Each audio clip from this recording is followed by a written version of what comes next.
जब गरुड़ की मृत्यु की प्रसन्नता में उसकी माँ के हाथ के बने लड्डू खाऊंगी तो कितना आनंद आएगा।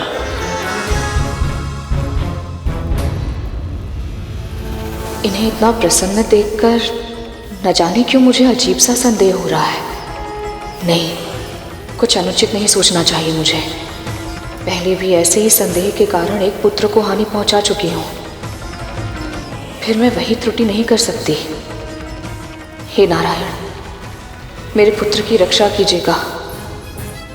ओम विष्णवे नमः, ओम विष्णवे नमः, ओम विष्णवे नमः, ओम विष्णवे नमः, ओम विष्णवे नमः।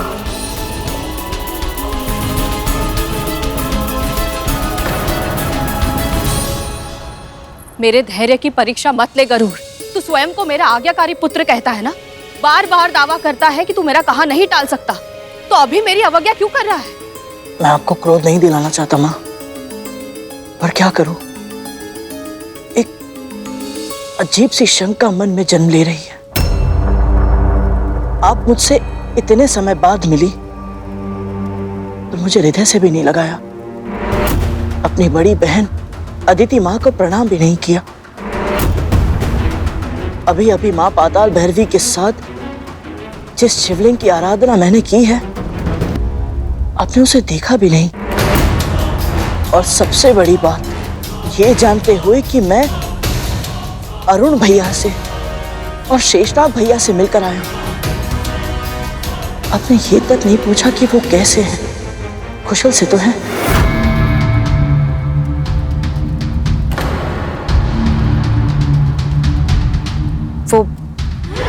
वो मैं पूछती, सब पूछती, किंतु प्रश्न इतने सारे हैं और जिज्ञासा इतनी अधिक कि मैंने घर चलकर पूछना उचित समझा।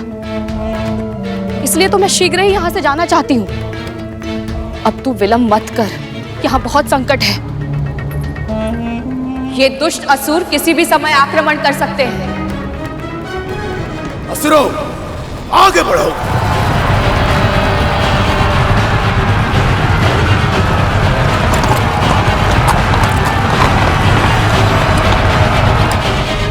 मैं यहाँ से नहीं जा सकता माँ। सोच विचार में समय व्यर्थ मत कर, शीघ्रता कर, चल मेरे साथ।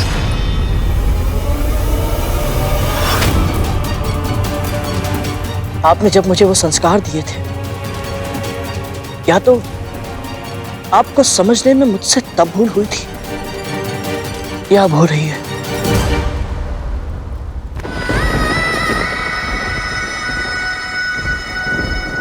माँ, वो सातों संस्कार एक बार फिर से बताइए ना।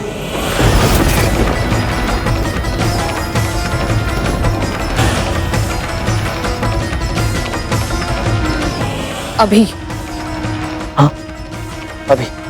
यदि मैंने इसकी बात नहीं मानी तो इसकी शंका और भी अधिक बढ़ जाएगी, और यदि इसे क्रोध आ गया तो नहीं नहीं, कुछ तो करना ही पड़ेगा।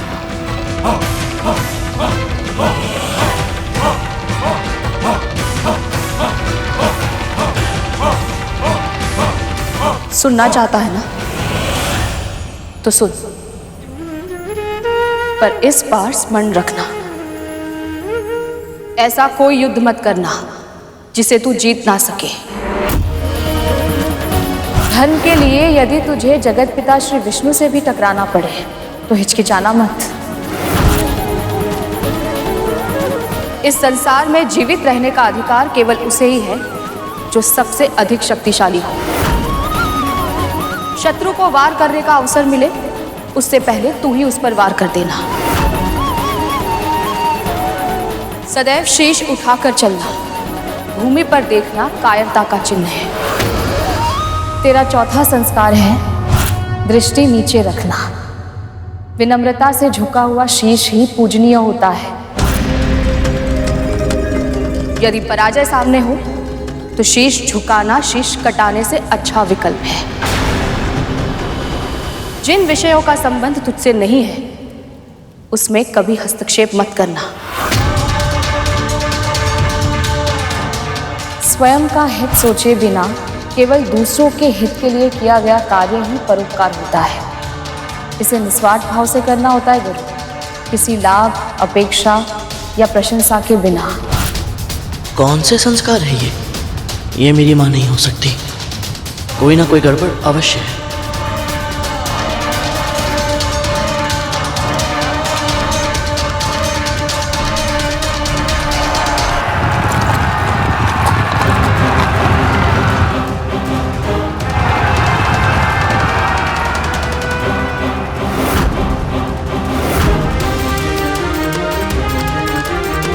गरुड़, उस और कहाँ जा रहा है तू? हमें घर जाना है। मैं यहाँ से नहीं जा सकता। अदिति माँ की तपस्या की रक्षा करना मेरा धर्म है और मैं अपना धर्म का पालन करना चाहता हूँ। धर्म अधर्म मुझे समझाएगा? पक्षी है तू, पक्षी है तू, पक्षी है तू, केवल एक पक्षी।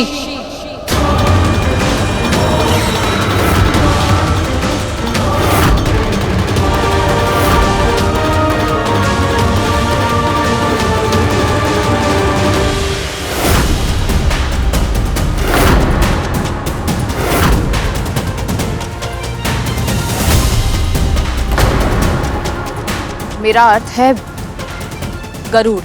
ना तो मेरी माँ मुझे कभी ऐसे पुकारती है और ना ही धर्म के मार्ग पर चलने से मुझे रोकती है।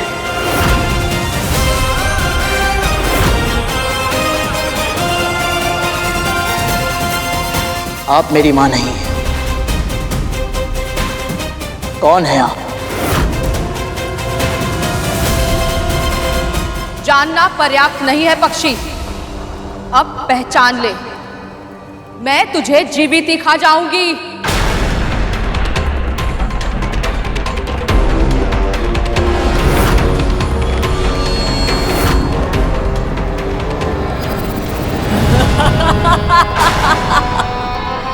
तेरी मृत्यु हूं मैं, सिंह का।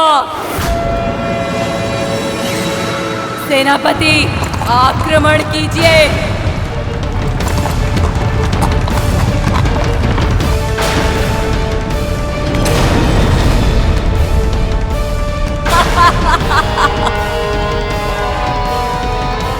मैं उड़ क्यों नहीं पा रहा हूं?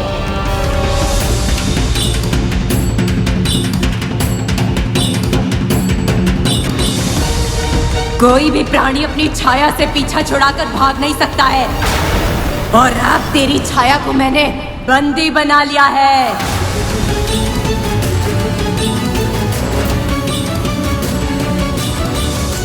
अब कहां जाएगा पक्षी?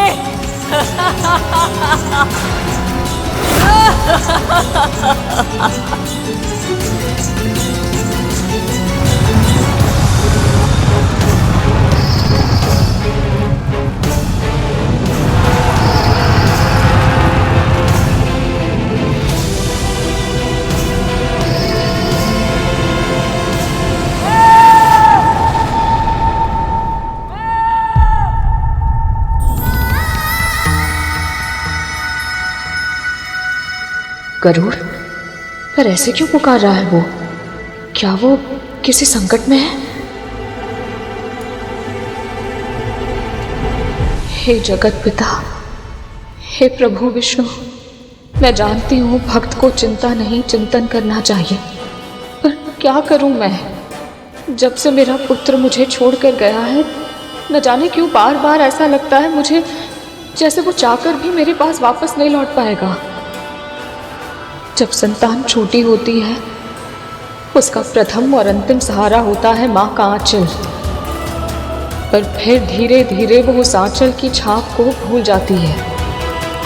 मुझ पर कृपा कीजिए प्रभु, ताकि मेरा गरुड़ जहाँ कहीं भी हो, अपनी माँ के आंचल की ठंडी छाव को कभी ना भूले।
रुक जाइए।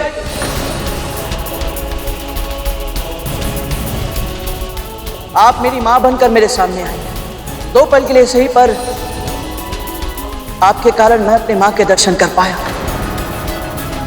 उनके साथ होने के दिव्य अनुभव को जी पाया। इसलिए मैं आप पर प्रहार नहीं करना चाहता।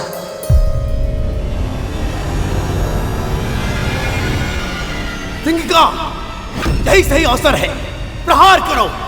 मूर्ख है ये पक्षी, भावुक है, आक्रमण करो इस पर।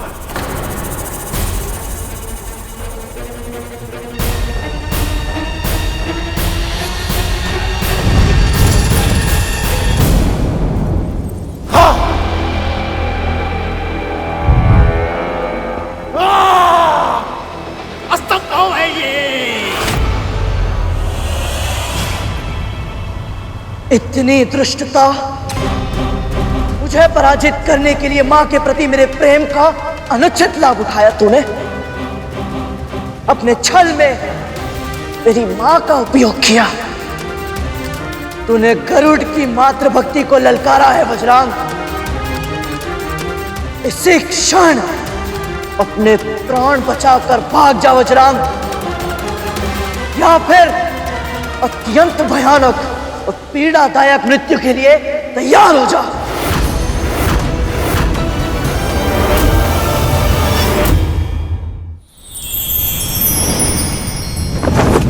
असुर सेना, आगे बढ़ो।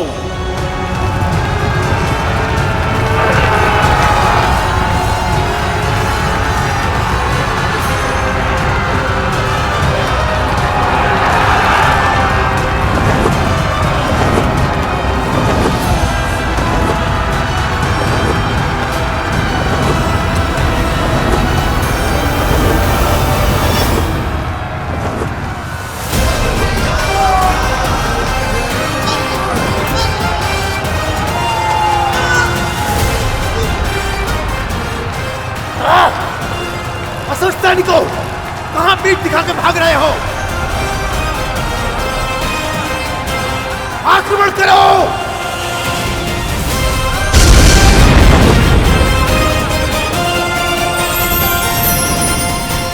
वज्रांग, यह युद्ध उनका नहीं है, यह संघर्ष तेरे और मेरे मध्य है। असुरों का सेनापति है तो निर्दोष सैनिकों के प्राण संकट में मत डाल। यदि साहस है तो युद्ध कर मुझसे, छल से नहीं, बल से, वीरता से। मुझसे युद्ध करेगा तो आज के पश्चात किसी और से युद्ध करने योग्य नहीं बचेगा गरुड़।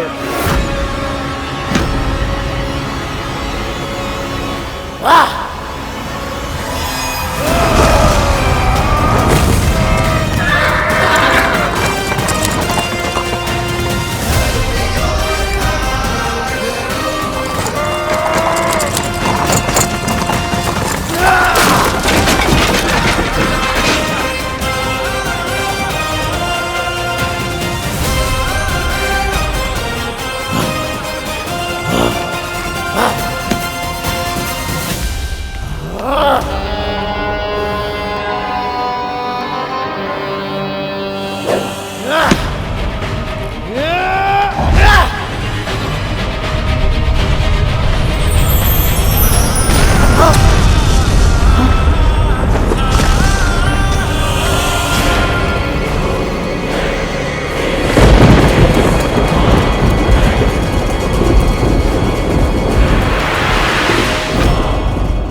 बजरंग।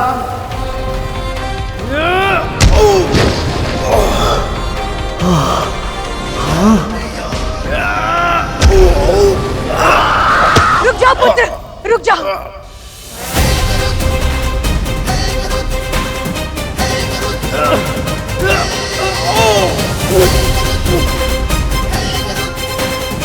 मैं दीदी हूँ, असुरों की माँ, तुम्हारी बड़ी माँ। मेरे पुत्र को क्षमा कर दो, उसके प्राणदान में दे दो, क्षमा कर दो गरुड़। मुझे क्षमा कैसे दीदी माँ, पर आप जो कह रही वो संभव नहीं है। इसने मेरी माँ का अपमान किया है, इससे मैं जीवित नहीं छोड़ सकता हूँ। नहीं गरुड़ नहीं, मैं तुम्हारी भावना समझ सकती हूँ, पर मैं एक माँ हूँ गरुड़। माँ होने के नाते मेरे पुत्र को क्षमा कर दो। मतलब मैं तुम जो चाहोगे मैं तुम्हें दूंगी, तुम्हारी हर आशा, तुम्हारी हर अभिलाषा पूरी करूंगी। मेरे पुत्र को क्षमा कर दो गरुड़। मेरी माँ के सम्मान के अतिरिक्त और कोई इच्छा नहीं है मेरी। मैं भी आपसे प्रार्थना करता हूँ दीदी माँ, मुझे मत रोकिए। मैं आपका अनादर नहीं करना चाहता, मैं अपनी माँ का अनादर भी नहीं सह सकता। इसे अपने किए का दंड अवश्य मिलेगा। नहीं गरुड़ नहीं, तुम अपनी माँ की दास्ता की कथा सुनना चाहते हो ना? मैं तुम्हें सुनाऊंगी, मैं तुम्हें सुनाऊंगी। मेरे पुत्र को क्षमा कर दो। सत्य कह रही हो? हाँ, मैं तुमसे सत्य कह रही हूँ। मेरे पुत्र के प्राण के लिए तो बहुत छोटा सा मूल्य है। आप सब कुछ बताएंगे मुझे? हाँ पुत्र, मैं तुम्हें सब कुछ सत्य बताऊंगी।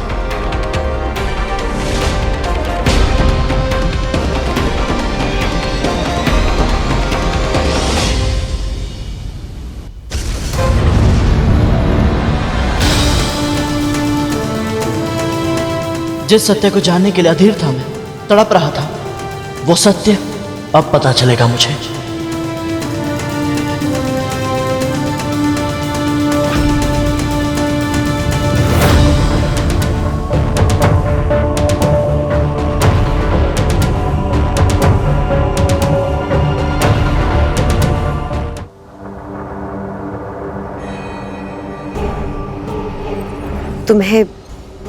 तुम्हें ज्ञात नहीं है गरुड़, तुम्हारे जन्म से पूर्व वृंदा का जीवन कैसा था?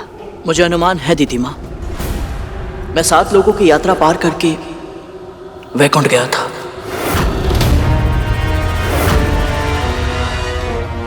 क्या तुमने 7 लोग की यात्रा कर ली? कैसे की तुमने?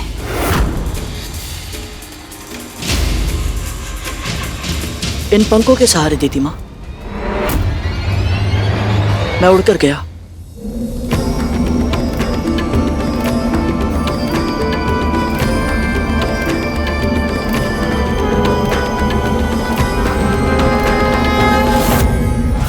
और शीघ्र ही 7 लोग पार करके अपने लक्ष्य तक पहुंच गया।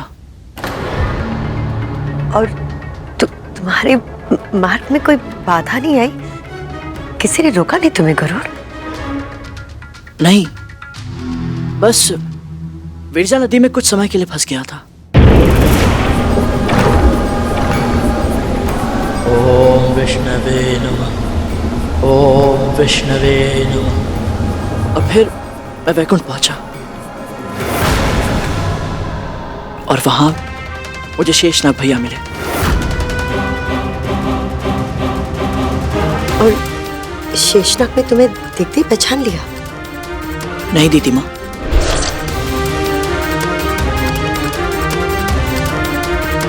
पर जब पहचाना तो हृदय से लगा लिया।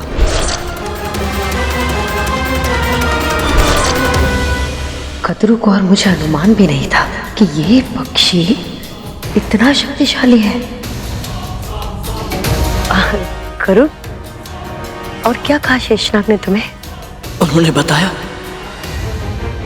कि बड़ी माँ और उनके अन्य पुत्रों ने छल और कुटिलता से मेरी माँ को अरुण भैया के डिम फोड़ने पर विवश कर दिया था। क्या तुम्हें भी लगता है तुम्हारा डिम सड़ता है? प्रातः आकर देख लेना, यदि अभी देखना है तो थोड़ी रोना होगा ना। और उसी कारण अरुण भैया ने क्रोध में आकर मेरी माँ को दास्ता का श्राप दे दिया था। जिस प्रकार मैं अपनी विवशता का दास बन गया, उसी प्रकार आप भी अपनी बहन की दासी बनकर रहेंगी। ये श्राप है मेरा।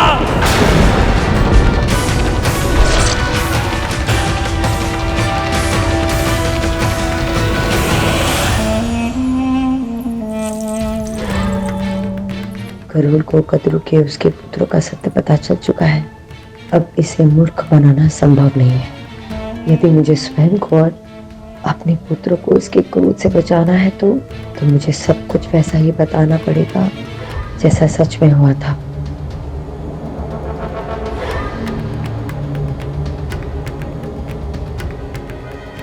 शेषनाग भैया ने मुझे यह भी बताया था कि माँ की दास्ता का एकमात्र कारण अरुण भैया का श्राप नहीं है। माँ आज जिस स्थिति में है उन्हें वहां तक पहुंचाने में बड़ी माँ ने बहुत महत्वपूर्ण भूमिका निभाई थी। ये सत्य है। अरुण के जन्म के बाद तुम्हारी माँ बहुत दुखी रहती थी। उस दुख के अनुभव से लगभग अर्धमृत हो चुकी थी वो, मानो जैसे कोई पत्थर। मुझे ठीक से स्मरण नहीं है दीदी माँ, पर कभी कभी ऐसा लगता है डिम में होकर भी मैं माँ की उपस्थिति का अनुभव कर पाता था। जब भी वो मेरे पास आती थी मुझे उनका आभास होता था।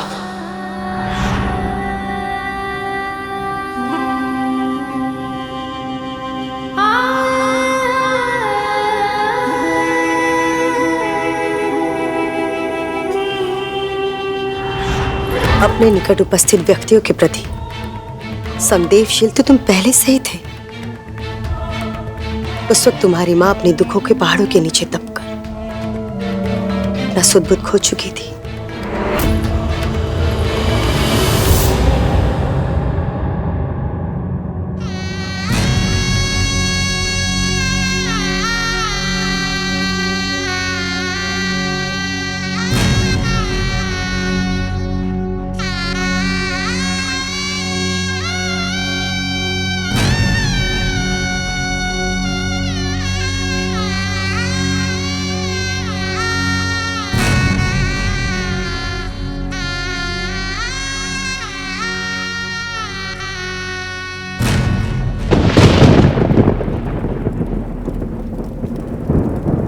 अरुण, कितनी अभागी हूं मैं। ना तो अपने पुत्र को दूध पिला पाई, ना ही लोरी सुना पाई।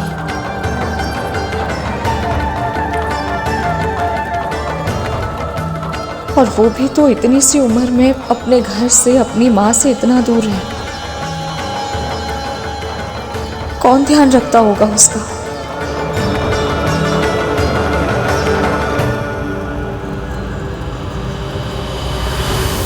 तब मुझे समझ नहीं आता था, पर अब आपकी बातें सुनकर ऐसा लग रहा है कि जब जब मेरे डिम में विचित्र सी सिहरण होती थी अवश्य ही बड़ी माँ मेरे आसपास होती होंगी। दुखद है पर यही सत्य है गरुड़। जो अरुण के साथ अनहोनी हुई उसके बाद तो कद्रू ने जैसे दूरियां ही बना ली थी। पर दिन बर दिन तुम्हारे डिम को बढ़ता हुआ देखकर कद्रू को चिंता होने लगी। और फिर एक दिन देखिए माँ, हम आपके लिए क्या लाए।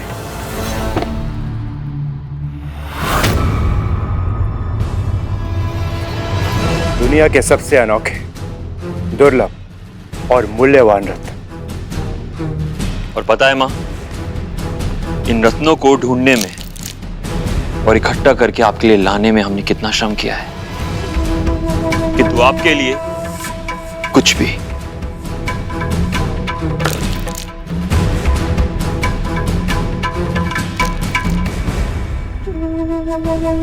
इतनी छोटी कैसे हो सकती है? तुम्हारी महत्वाकांक्षा। तुम दोनों मेरे पुत्र हो, महारानी कद्रू के पुत्र। मैं तुम्हें स्वर्ग के सिंहासन पर बैठाने का स्वप्न देख रही हूं, जहां इस संसार के सारे सुख और ऐश्वर्य तुम दोनों के चरणों में होंगे। किंतु तुम दोनों इन छोटे छोटे से रत्नों को देखकर इतना अधिक प्रसन्न हो रहे हो।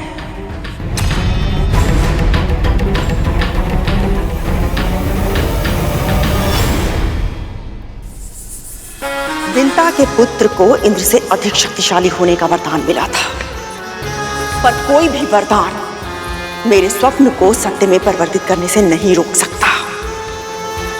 इस समस्त ब्रह्मांड पर राज करेंगे मेरे पुत्र, महारानी कद्रू के पुत्र।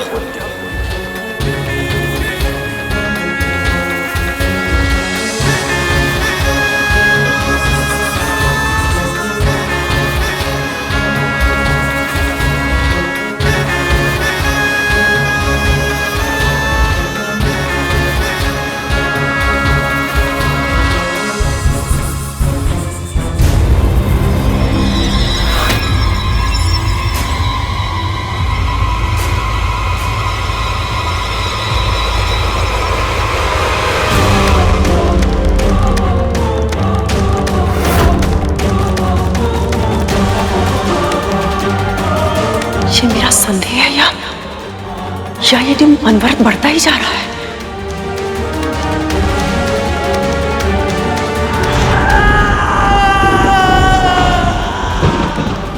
अर्ध विकसित विकलांग है, फिर भी कितना शक्तिशाली है ये बालक कि इसके प्रकाश से पूरा आकाश लाल हो गया है।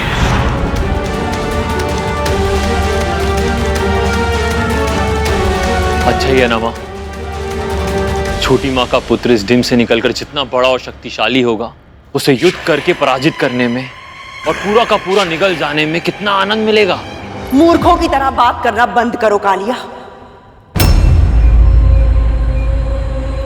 किसी योद्धा की सबसे बड़ी कमी क्या होती है जानते हो? अपने शत्रु की क्षमता को स्वयं से कम आंकना।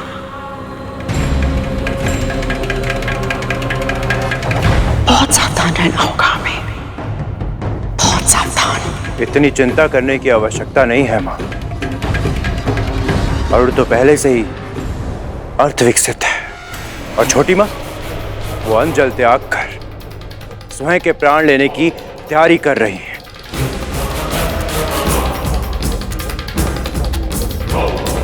और जब ये पैदा होगा तो हम इसका वध कर देंगे। यदि नहीं कर पाए तो?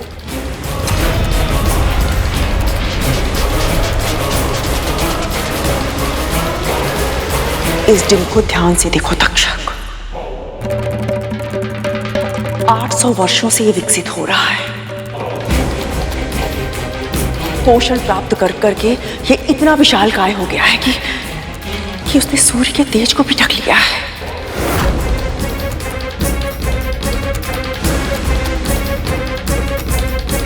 धरती के महानतम ऋषियों ने इसके जन्म से पूर्व भविष्यवाणी की थी कि इसके तन में अद्भुत शक्ति होगी और इसके भाग्य में अभूतपूर्व सफलता।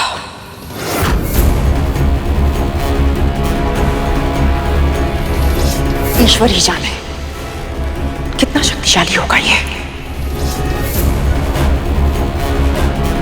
जब तक हमें उसके सामर्थ्य का अनुमान पूर्ण रूप से नहीं लग जाता, हमें विंता को जीवित रखना होगा। केवल विंता ही है जो अपनी संतान को नियंत्रित करेगी, पर इसके लिए हमें सुनिश्चित करना होगा कि विंता हमारे नियंत्रण में रहे।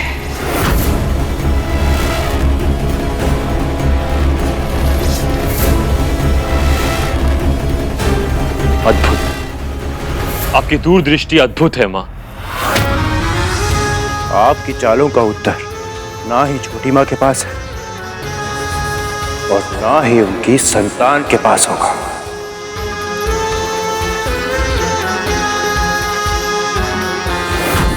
जब कद्रू ने विंता की देह की शक्ति देखी, उसी क्षण उसने तय कर लिया कि कि उसे कुछ भी करके विंता को अपने नियंत्रण में कर लेना होगा।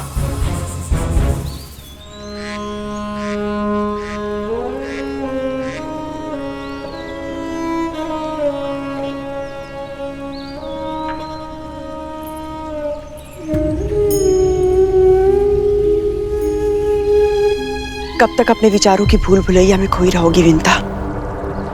चलो, कितना समय हो गया, हमने साथ में संध्या आरती नहीं की। मेरा मन नहीं है दीदी। मन नहीं है तो बनाओ विंता। अपने प्रभु विष्णु को प्रतीक्षा करवाओगी क्या? चलो।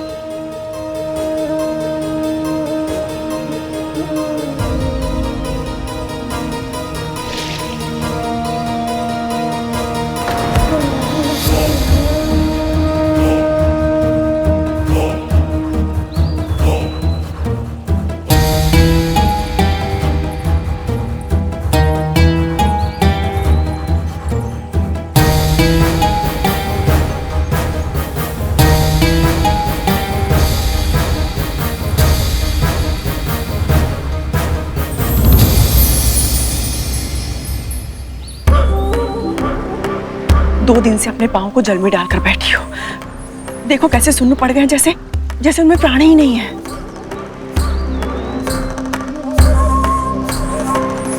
विंता,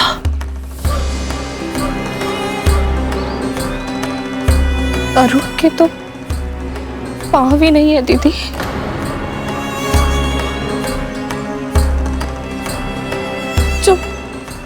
जब मुझे इतना कष्ट हो रहा है तो उसे प्रतिदिन कितना कष्ट सहना पड़ता होगा। मेरे कारण मेरे पुत्र का जन्म अर्धविकसित परिस्थिति में हुआ और अब वो मुझसे इतना दूर चला गया है कि मैं उसका पालन पोषण भी नहीं कर सकती। दीदी, वो अकेले सब कुछ कैसे संभालता होगा? उसे भूख लगती होगी तो उसे भोजन कौन देता होगा? 2 घूंट पाने के लिए उसे कितना प्रयत्न करना पड़ता होगा ना। मुझे क्षमा कर देना विंता। आज तक स्वीकार नहीं करना चाहती थी, किंतु सत्य तो यही है ना कि जो कुछ भी हुआ उसके लिए दोषी मैं हूं। यदि मैं तुमसे नहीं कहती कि मैं 500 वर्षों तक डिम के फूटने की प्रतीक्षा नहीं करूंगी तो अवश्य तुम अपना डिम नहीं फोड़ती ना।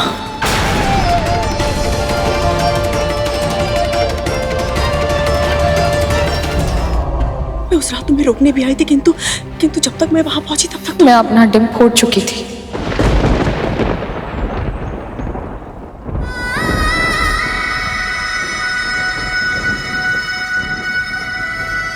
आपने तो केवल कहा था दीदी, किया तो मैंने था। अरुण के जाने के बाद स्वामी ने भी मुझसे यही कहा था कि मैं आपको क्षमा कर दूं।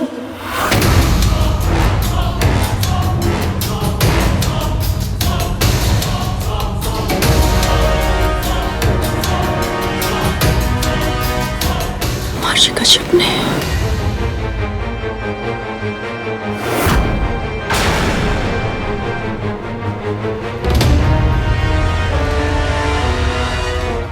और अब मैं आपसे भी वही कहूंगी जो मैंने उनसे कहा था। यदि किसी के कहने में आकर हम कुछ अनुचित कर जाते हैं तो दोष कहने वाले का नहीं होता, हमारा होता है,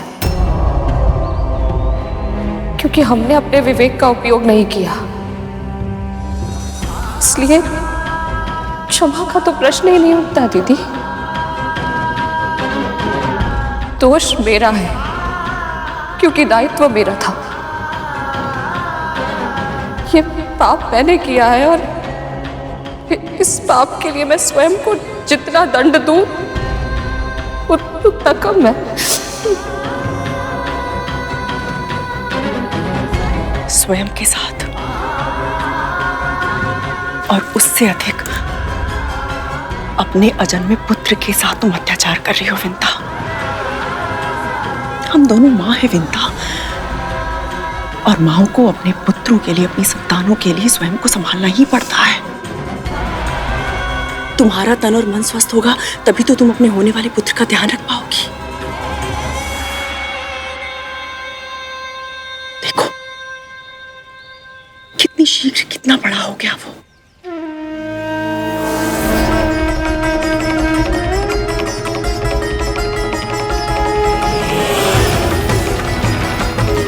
कितना शक्तिशाली होगा वो।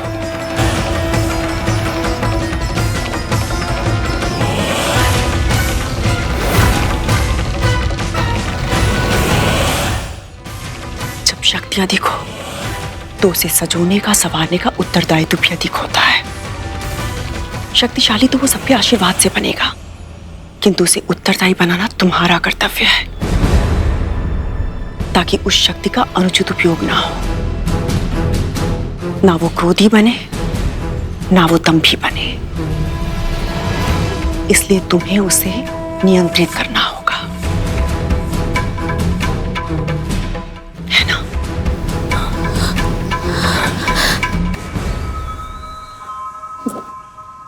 सही कह रही हैं आप।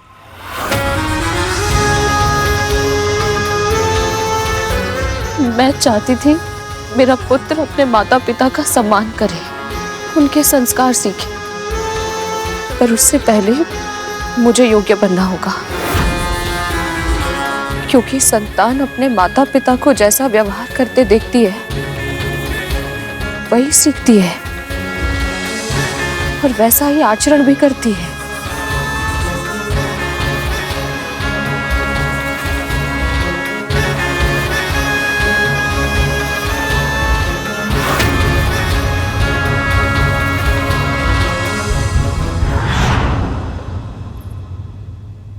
इस तरह से विंता को समझने के बाद कद्रू का व्यवहार विंता के प्रति अच्छा हो गया था।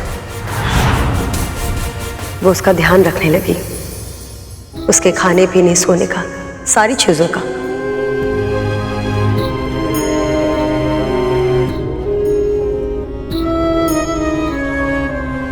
विंता का स्वास्थ्य भी अच्छा होने लगा था, परंतु उसका मन अभी भी अरुण के लिए विचलित था। सब ठीक हो जाएगा विंता, सब ठीक हो जाएगा।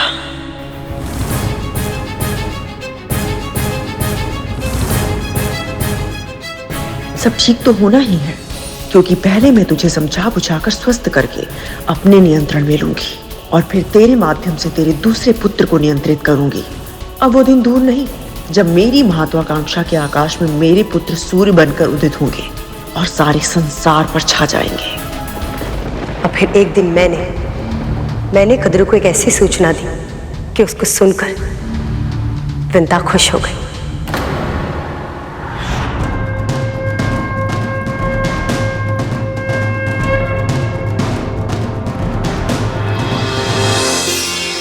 विंता,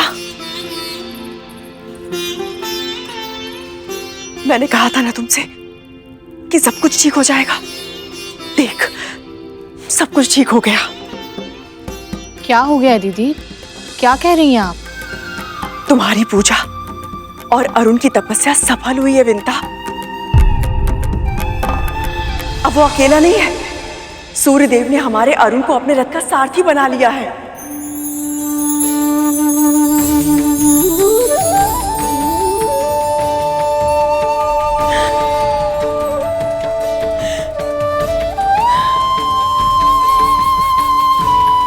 सच? हाँ विंता, बिल्कुल सच।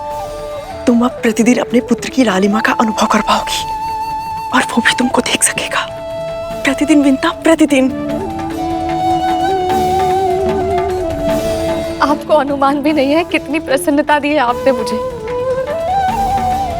कितनी शांति मिली है मेरे हृदय को। अब बस किसी तरह मैं भी आपको प्रसन्नता दे पाऊं। इतनी छोटी सी बात, तुम चाहो तो अभी भी मुझे प्रसन्नता का उपहार दे सकती हो, मेरी एक छोटी सी इच्छा पूरी करके।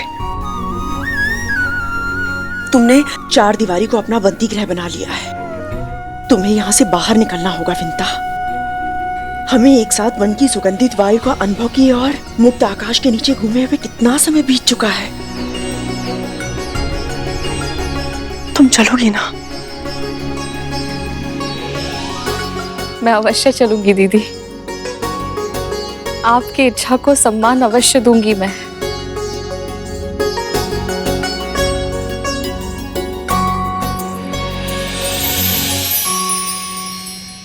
मेरी इच्छा तो बस ये है कि तुम्हें इन 4 दीवारों से बाहर निकालने के बहाने आजीवन दास्तां की बेड़ियों में बांध सकूं। बड़ी माँ मेरी माँ की भावनाओं के साथ खिलवाड़ कर रही थी। उनके प्रेम, उनके विश्वास का अनुचित लाभ उठा रही थी वो। जब कदरू अपने चाल को धैर्य के साथ आकार दे रही थी, तब तुम्हारी डीम को दिन पर दिन बढ़ता हुआ देखकर उसकी संतानों के मन में असुरक्षा की भावना पैदा हो रही थी। भविष्य में तुम उनके अस्तित्व के लिए संकट बन सकते हो, विशेष रूप से तक्षक और कालिया।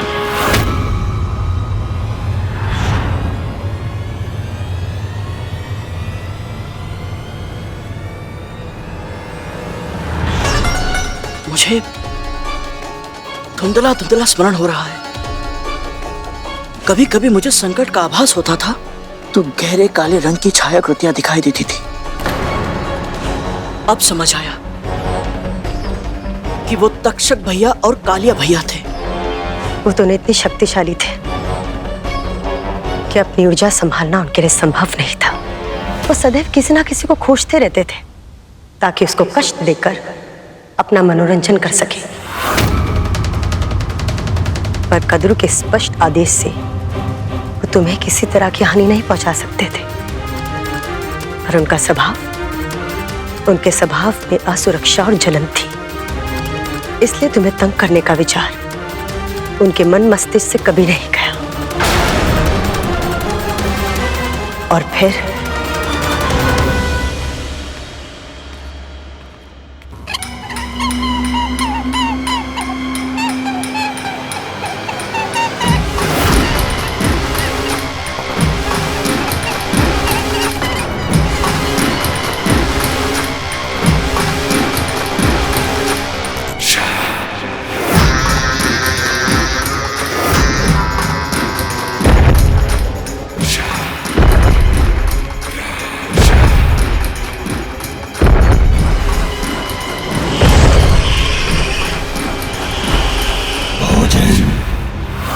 भोजन भोजन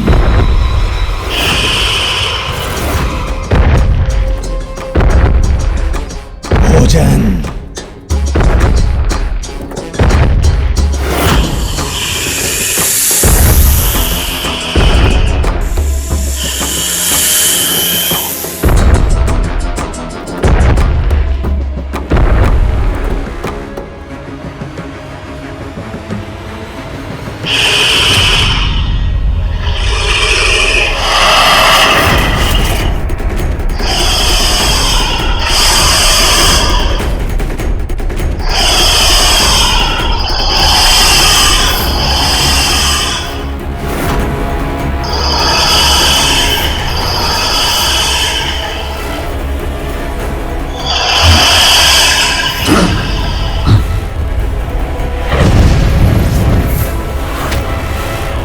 ओ बिन बुलाया अतिथि,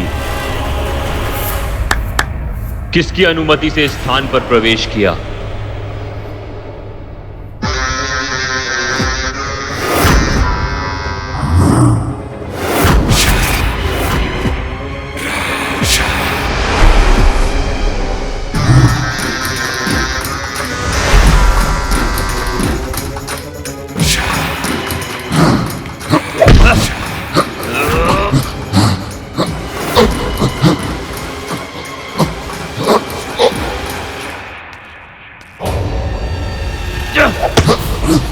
रुक जाओ।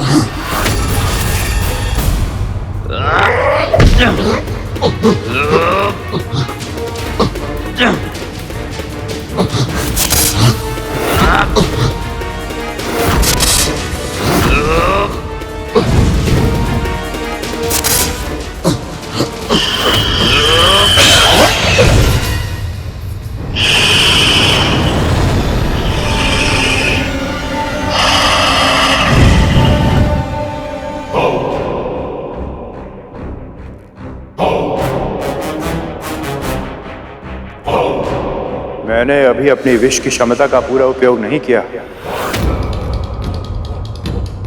क्योंकि उसे अपना शत्रु बना के क्या लाभ, जिसे हमारा मित्र होना चाहिए। किंतु तक्षक भैया,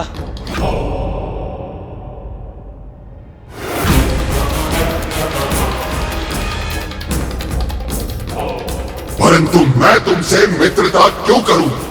क्योंकि हमारी मित्रता से तुम्हें वो उपहार मिलेगा जिसकी तुम कभी कल्पना भी नहीं कर सकते।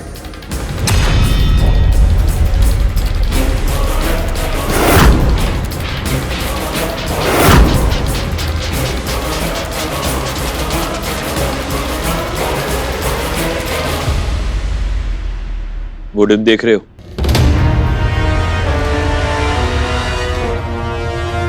पिछले 800 वर्षों से वो डिम परिपक्व होने की प्रतीक्षा कर रहा है। जरा सोचो, उसके अंदर पल रहा प्राणी कितना बड़ा होगा, कितना स्वादिष्ट होगा।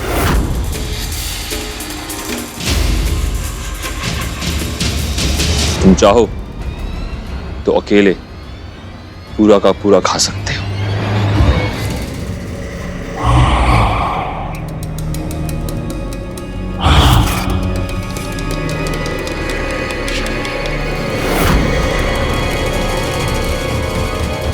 वाह, इस प्रकार का आहार! वाह, तुम दोनों निश्चित ही मेरी मित्रता के योग्य हो।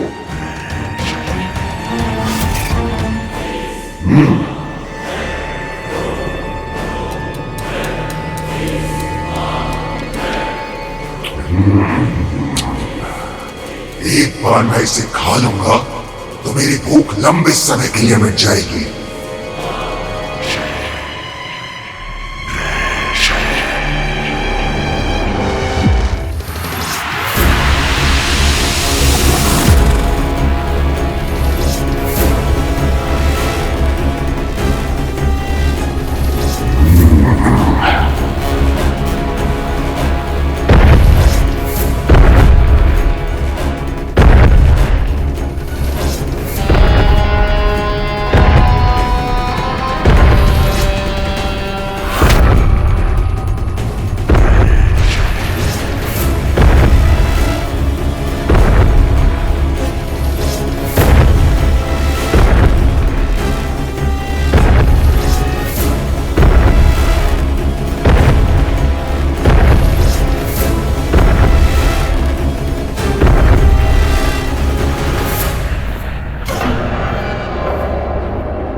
उस घटना के बारे में सुनकर आज भी मेरे रोंगटे खड़े हो रहे हैं।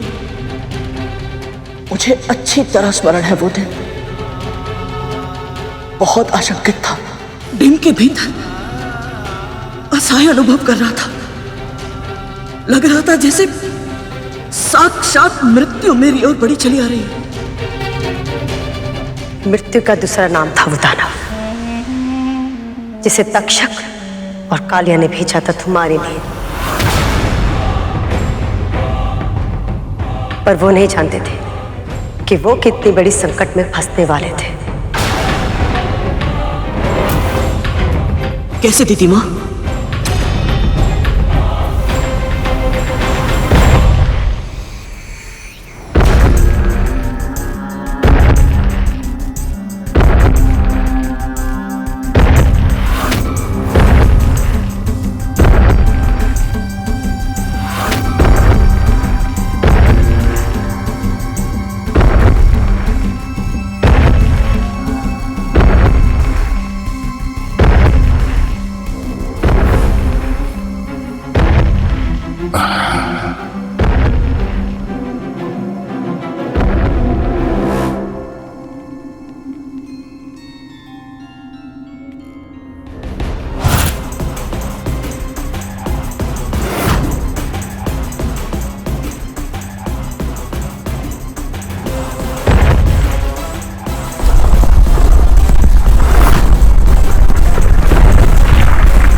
माँ, माँ, माँ।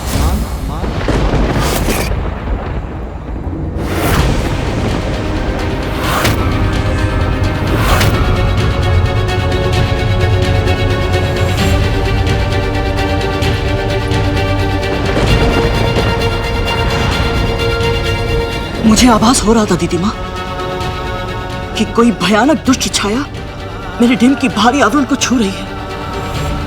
मैंने उसके हाथों के निशान भी देखे थे। बहुत भयभीत हो गया था। बस उस समय मुझे स्मरण हुआ कि माँ हर समय प्रभु विष्णु का नाम जपती रहती है और मैंने भी वही किया। फिर उसके बाद क्या हुआ यह मुझे स्मरण नहीं। मैं बताती हूँ कि उसके आगे क्या हुआ।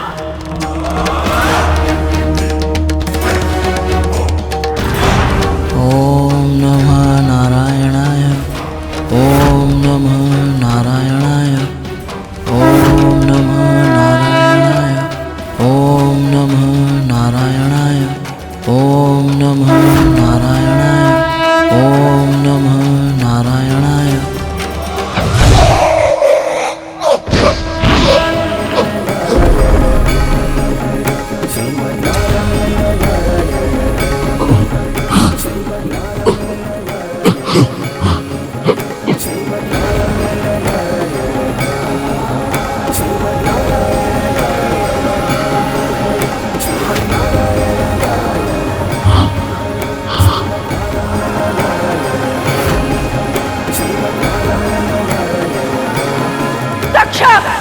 कालिया!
मेरे पुत्र को हानि पहुंचाने की चेष्टा किसने की?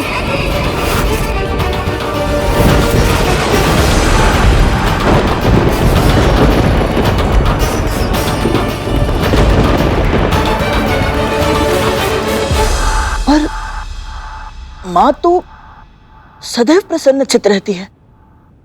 परिस्थिति कैसी भी हो, ना उनका मन भटकता है ना मस्तिष्क विचलित होता है। उन्हें इतना अधिक क्रोध आ सकता है, ये विश्वास करना भी कठिन है मेरे लिए। जानते हो, संसार में सबसे ज्यादा बलवान, सबसे ज्यादा बुद्धिमान व्यक्ति को भी किससे भय लगता है? समुद्र के मध्य आने वाली आंधी से, अमावस्या की घनघोर अंधेरी रात्रि से, और सत्य के मार्ग पे चलने वाले उस व्यक्ति के क्रोध से, जिस व्यक्ति ने कभी किसी का बुरा ना किया हो। उस व्यक्ति को कभी क्रोध नहीं दिलाना चाहिए गरुड़, क्योंकि जब ऐसे व्यक्ति को क्रोध आता है तो फिर सब कुछ नष्ट हो जाता है, कुछ नहीं बचता। बड़े से बड़े अपराध को क्षमा करना तुम्हारी माँ का मूल स्वभाव है, पर है तो वो एक माँ ही, और जब अपने संतान पर संकट आता हुआ देखती है तो स्वयं मृत्यु के देवता यमराज से भी अधिक भयंकर होता है उस माँ का क्रोध। उत्तर दो, कौन है जिसने मेरे पुत्र पर कुदृष्टि डालने का दुस्साहस किया?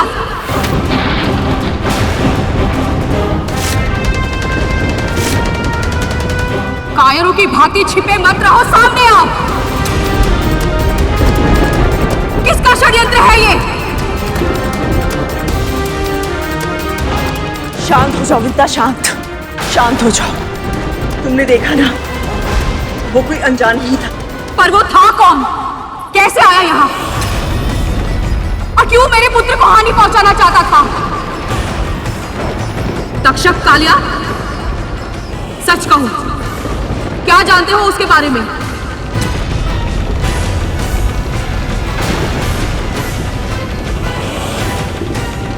इन्हें कैसे पता होगा? ये तो मेरे साथ आए हैं ना? हाँ छोटी माँ, हम तो अभी अभी आए। हाँ छोटी माँ।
मैं महर्षि कश्यप की पत्नी विंता परम प्रभु श्री विष्णु को साक्षी मानकर अपने समस्त जप, तप और व्रत की शक्ति का आह्वान करती हूँ।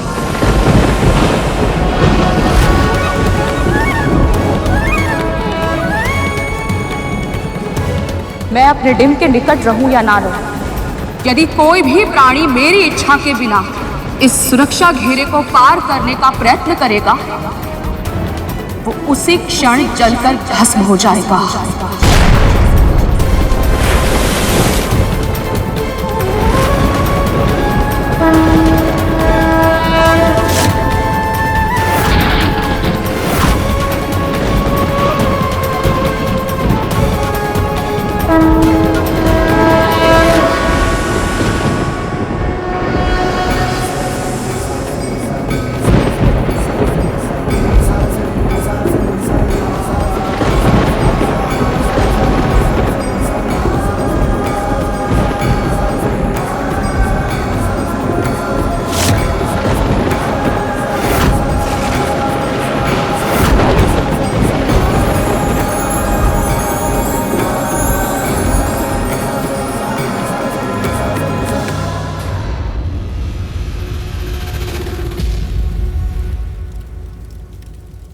तुम्हें अंदेशा है कि तुम दोनों ने क्या किया है?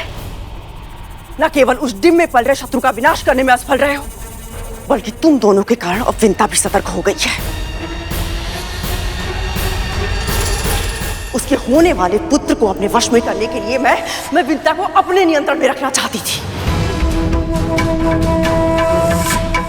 किंतु तुम दोनों की मूर्खता के कारण अगर मेरी चाल असफल रही ना तो हम नहीं जानते थे मां कि वो डिम अपनी स्वयं रक्षा कर सकता, वो भी एक दानव के विरुद्ध।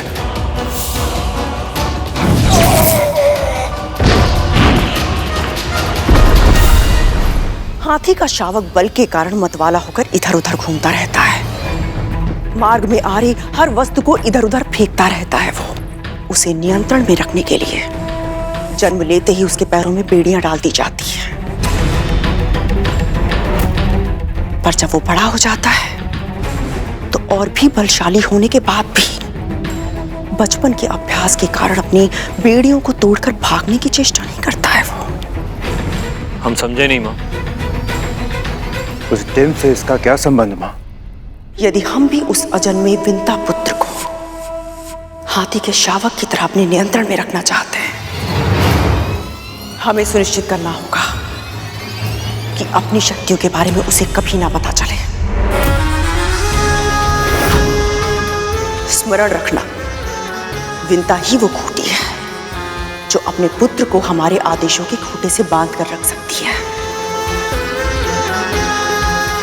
वो चाहकर भी हमारा हित न कर पाए, उसके लिए उसकी मां को अपने वश में करना होगा, और उसके लिए आवश्यक है कि तुम दोनों उसके पुत्र से दूर रहो। समझ गए मां। अब विंता को अपने अधीन करने के लिए मुझे ही शीघ्र कुछ ना कुछ करना होगा।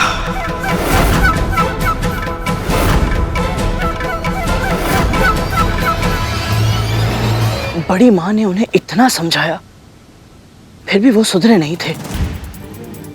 मुझे तो छोड़िए, वो दोनों तो अपने छोटे भाइयों को भी तंग करते रहते हैं। बच्चे कच्ची मिट्टी की तरह होते हैं घरों। बचपन में अगर उन्हें ममता के स्थान पर अत्यधिक भय का वातावरण मिले तो फिर वो उस भय को ही जीना सीख लेते हैं। फिर वो दूसरों के साथ भी उसी तरह का व्यवहार करते हैं। उनके अंतर मन को लगता है कि अपने से दुर्बल को तंग करना, उसे कष्ट पहुंचाना, इसमें कुछ भी अनुचित नहीं है। तक्षक और कालियात में क्रूर इसलिए है क्योंकि कद्रू उनके साथ उतनी कठोर है। आप सही कह रही है दीदी माँ। कद्रू ने अपने पुत्रों को चेतावनी दी थी, पर तब तक बहुत देर हो चुकी थी। जहां एक और कद्रू अपने अगले चाल की तैयारी कर रही थी, वहां दूसरी ओर वो दानव अपने अगले आक्रमण की नींव रख रहे थे।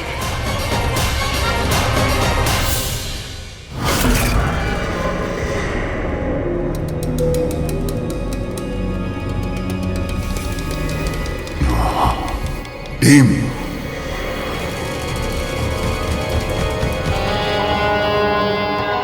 बड़ा टीम, भोजन भोजन भोजन भोजन।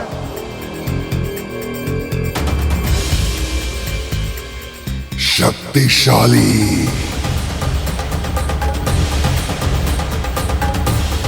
प्रतिशोध, आक्रमण आक्रमण आक्रमण। वो तीनों दानव तुम पर आक्रमण करने के लिए सही समय की प्रतीक्षा कर रहे थे गरुड़। उधर कद्रू भी शीघ्रता करने के पक्ष में नहीं थे। सही समय की प्रतीक्षा, ये उसकी रणनीति का सबसे महत्वपूर्ण भाग था। समय बहुत बलवान होता है गरुड़। निद्रा देवी की तरह समय को भी वरदान प्राप्त हुआ था। कुछ समय के लिए व्यक्ति सब कुछ भूल जाता है। कद्रू से स्नेह मिलने के बाद विंता उसके ताने, अपनी ईर्ष्या और अरुण के अर्ध विकसित होने का दुख धीरे धीरे भूलने लगी थी, और कद्रू अपने अगले चाल के लिए सही अवसर ढूंढ रही थी। और वो स्मरण है तुम्हें जब मदनोत्सव के दिन हम दोनों ने महुआ खा लिया था और 2 दिन तक नाचते रहे थे? हाँ, कितना उपहास उड़ाया था ना सबने हमारा। क्या हुआ विंता? कुछ नहीं दीदी, अरुण की दुर्घटना के बाद मैंने सोचा ही नहीं था कि मैं सामान्य बन पाऊंगी, फिर से जीवन जी पाऊंगी, हंस पाऊंगी। पर आपके कारण अब मुझ में फिर से आशा जागी है। अपने दूसरे पुत्र के जन्म के लिए उत्साहित हूं मैं। केवल तुम नहीं, मैं भी बहुत उत्साहित हूं। देखो तो उस डिब्बे में है क्या?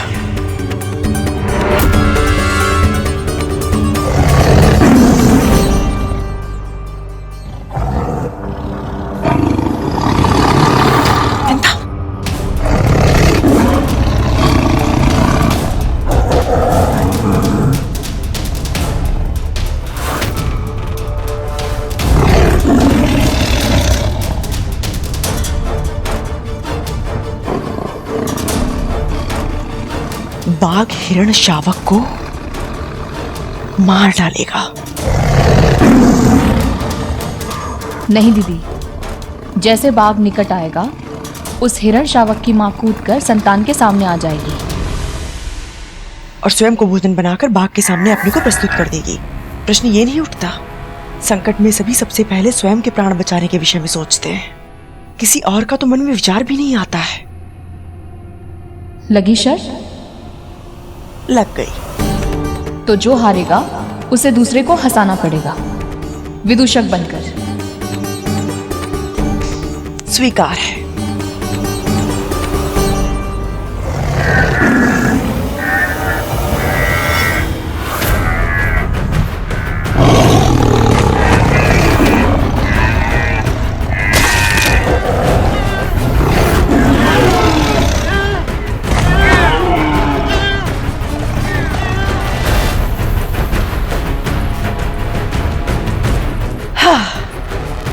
मैं फिर से हार गई।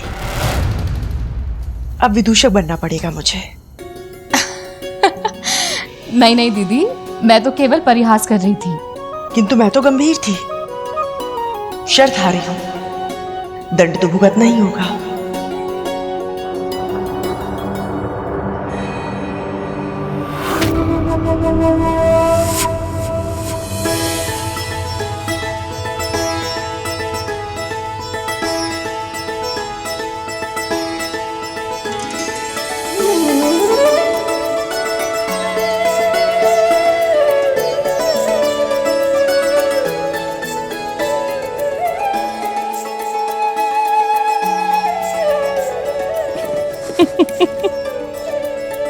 वैसे कैसा बचपना कर रहे हैं ना हम दोनों। कभी कभी बचपना कर लेना चाहिए। मुझे तो बहुत आनंद आ रहा है। तुम्हें आनंद नहीं आ रहा है?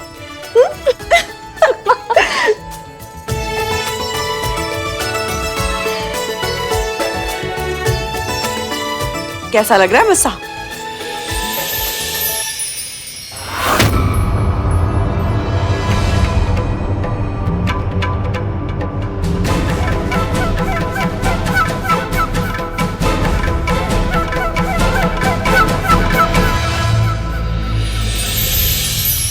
आप तो बहुत उत्तम विदूषक लग रही हैं दीदी। माँ विदूषक के भेष में? इतना घोर अपमान माँ का। चलिए अब कुछ करके तो दिखाइए, हंसाइए हमें।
बहुत उत्तम दीदी। आपने अपनी हार का मान रखा, इससे अधिक कोई अपेक्षा नहीं है मेरी। पूजा का समय हो गया है, मैं चलती हूँ।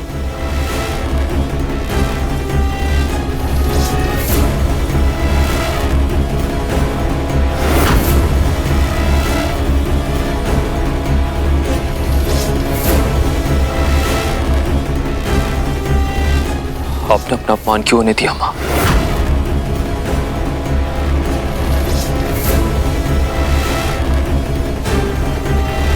कोई भी बड़ा संग्राम जीतने के लिए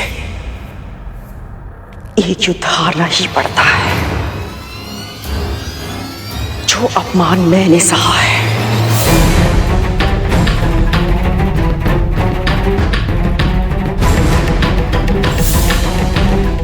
उससे 100 गुना अधिक अपमान विंता को सहना होगा,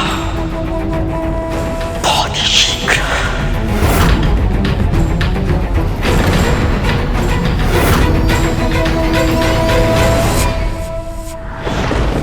बड़ी मां का मन इतना काला, इतना गहरा है, उसकी तह पाना असंभव है। मेरी माँ को अवश्य यही लग रहा होगा कि वो परिहास कर रही है, और बड़ी माँ मेरी माँ की प्रसन्नता, उनकी हंसी छीनने का षड्यंत्र कर रही थी।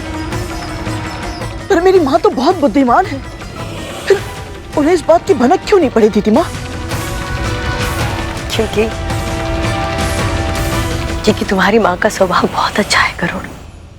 वो सब पर विश्वास कर लेती है, वो भी अत्यधिक विश्वास। लेकिन ये बात भी सत्य है कि कोई व्यक्ति कितना भी अच्छा क्यों ना हो, उसमें एक ना एक अवगुण तो होता ही है। और मेरी माँ में भी है। शर्त लगाना, जुआ खेलना, ये 5 महापापों में से एक पाप होता है। अगर इसकी लत लग जाए ना तो इससे पीछा छुड़ाना आसान नहीं होता। तुम्हारी माँ में भी यही अवगुण था। आनंद के लिए शर्त लगाती थी वो, पर वो नहीं जानती थी कि यही अवगुण एक दिन उससे सब कुछ छीन लेगा। आपके कहने का क्या अर्थ है दीदी माँ?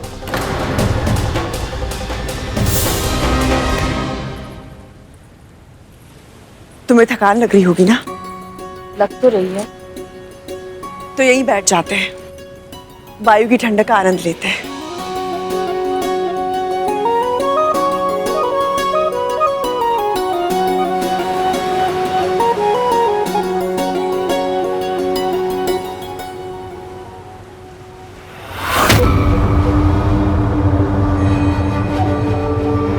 अब कैसे भी करके इसे किसी शर्त में फंसाना है मुझे।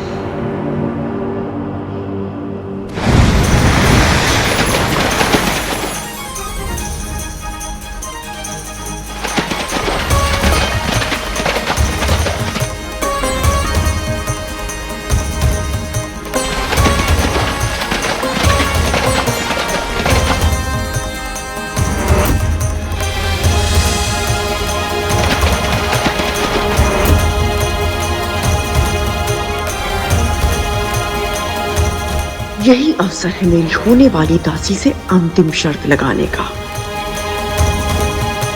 इतनी आभा, इतनी शोभा, ऐसा भव्य प्राणी मैंने आज तक नहीं देखा। ये उच्चैश्रवा है दीदी, देवराज इंद्र का अश्व। कहते हैं सभी घोड़ों में ये सर्वोपरि है, सर्वश्रेष्ठ है। वर्ग तक की यात्रा पलक झपक कर ही कर सकता है ये। तभी इतना निराला है। किंतु कितनी विचित्र बात है विंता, उसका पूरा तन धवल है, किंतु पूंछ ऐसी काली जैसे जैसे अमावस्या की रात। क्या कह रही हो दीदी? हिमालय की हिम जैसी है इसकी पूंछ, श्वेत। तन बिल्कुल वैसा है जैसा तुमने कहा, हिम की तरह श्वेत। किंतु उसकी पूंछ को ध्यान से देखो विंता, ऐसी है जैसे रात भर जलने के बाद दिए का तल हो जाता है, बिल्कुल काला। आपको कुछ भ्रम हो रहा है दीदी, पूंछ श्वेती है, देखो।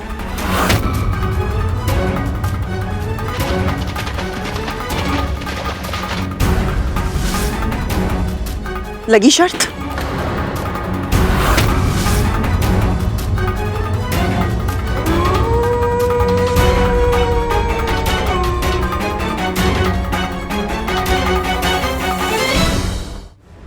आप फिर से हार जाओगी दीदी।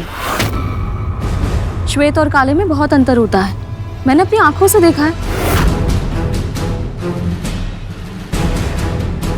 देखा तो मैंने भी है, और मुझे अपनी आंखों पर पूरा विश्वास है। अभी तो वो समुद्र में लौट गया है। यदि तुम चाहो तो कल सुबह आके हम फिर से देख सकते हैं।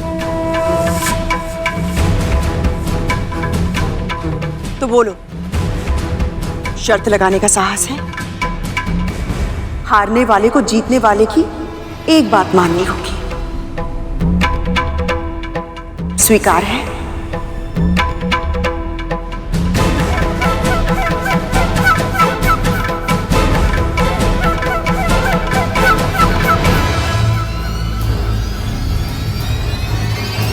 स्वीकार है।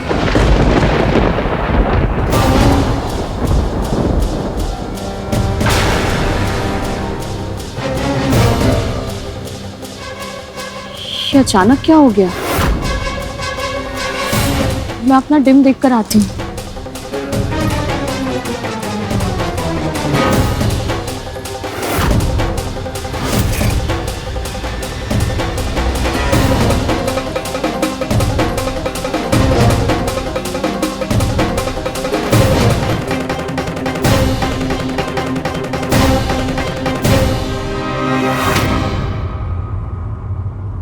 ये तो बिल्कुल ठीक है, तो फिर भ्रम क्यों हुआ मुझे?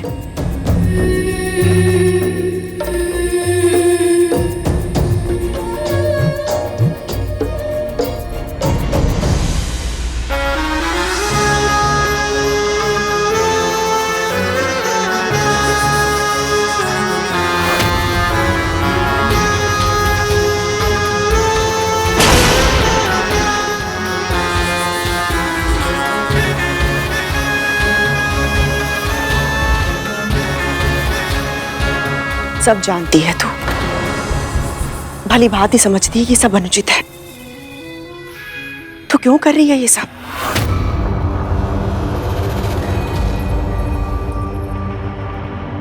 तेरी अंतरात्मा हूं कद्रू, मुझसे सत्य छुपाना असंभव है। मैं जानती हूं कि तेरे मन में क्या विचार पनप रहा है,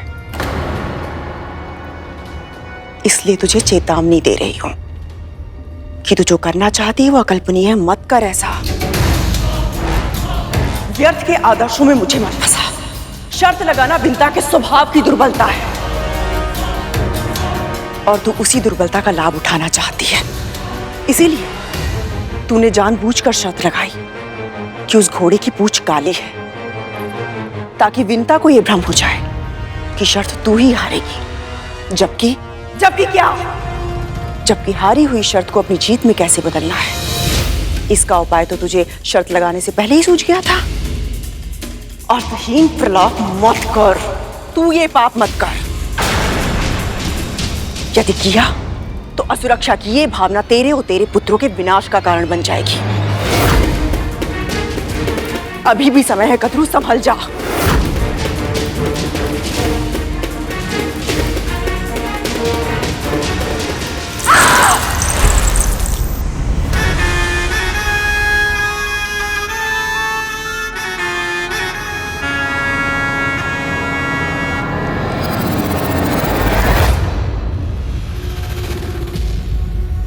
और इस तरह मैंने और विंता ने शर्त लगा ली। अब कल सुबह का सूर्य इस शर्त का परिणाम लेकर आएगा और साथ लाएगा मेरा, तुम्हारा, हम सबका सुनहरा और सुरक्षित भविष्य।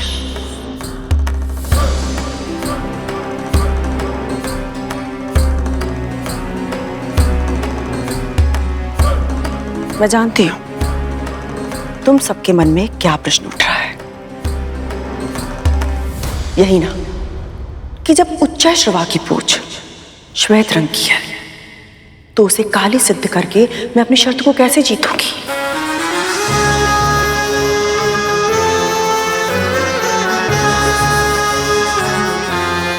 मैं नहीं करूंगी, तुम करोगे। तुम साफ